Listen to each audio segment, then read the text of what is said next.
Kung matatag ang alyansang Aubrey at Ervic, nasa likod nito ang alyansa ni Moy at Aaron na ayon sa kanila'y mas matibay pa ang pundasyon dahil ito'y namuumula sa matagal nilang pagkakaibigan sa Maynila pa lamang. Pagdating sa isla, magkakampi ang dalawa sa lahat ng bagay. Jan, bless na tayo. Sana naman makikita sa iba. But still, Babawiin ko bukas. it's not your him. You don't make the decisions. Alam mo yun, Jan? Kung may problema sa group natin, sabihin nyo. Di ba? Ganun yun. That's what I'm saying. That's why I'm talking. Have I said anything before? Yun. Ayaw ko I haven't because I haven't had a problem before. Oh, me? Sino mo may problema? Ha? Sa akin na. Pagkatapos ng insidenteng ito, Group hug.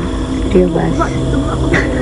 naging malinaw na si Ian kasapi ng alyansang John at Michelle. Triple trap.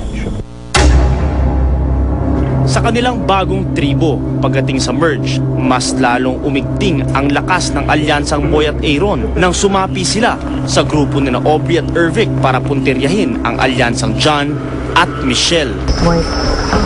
Ang salita ng iyong tribo. Paalam. Sunod-sunod na natanggal ang hindi kabilang sa kanilang alyansa.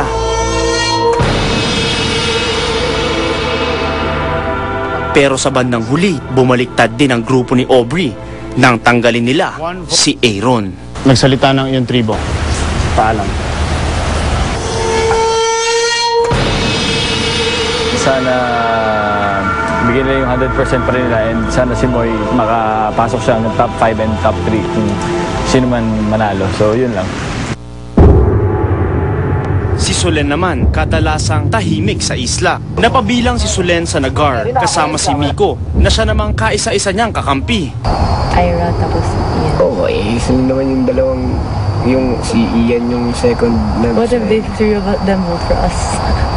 Pero ang tusong si Ian, nagawang linlangin si Solen at sirain ang tiwala niya kay Miko. Miko ang nag-vote.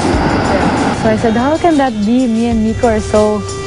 We have a very strong alliance from the start. Like, he would never do that to me and everything. Pagharap sa tribal council, inunahan ng nalilitong si Solen ang nag-iisang kaalyansang si Miko. Paalam.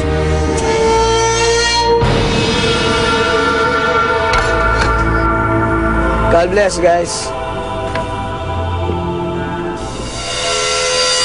Sa bagong tribong Galon, mas lalong naging agresibo sa paggapang ng kaalyansa ang diwata ng isla. Either he's close to... Unang nilapitan, si Michelle. Pero nagmistulang doble kara at animoy naging espiya ng alyansang Aubrey at Ervic. My strategy in this game is parang I just listen to everyone. I say yes, yes, yes to everyone. And then I take a step back and then I look at who I can trust.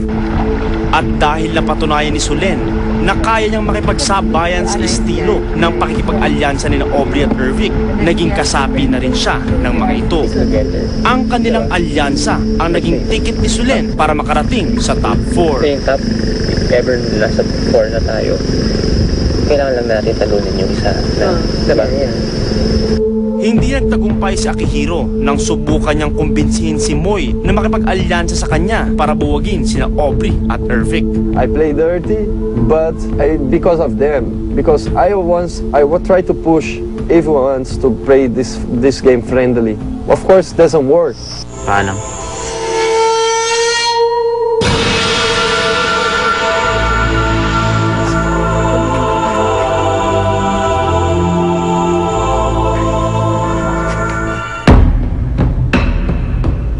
Ngayong palapit na ang pagpili ng kauna-unang Celebrity Soul Survivor, ano ang magiging hatol kina Akihiro, Ervic, Aubrey at Solen? At ano ang mananaig, alyansa o pagkakaibigan?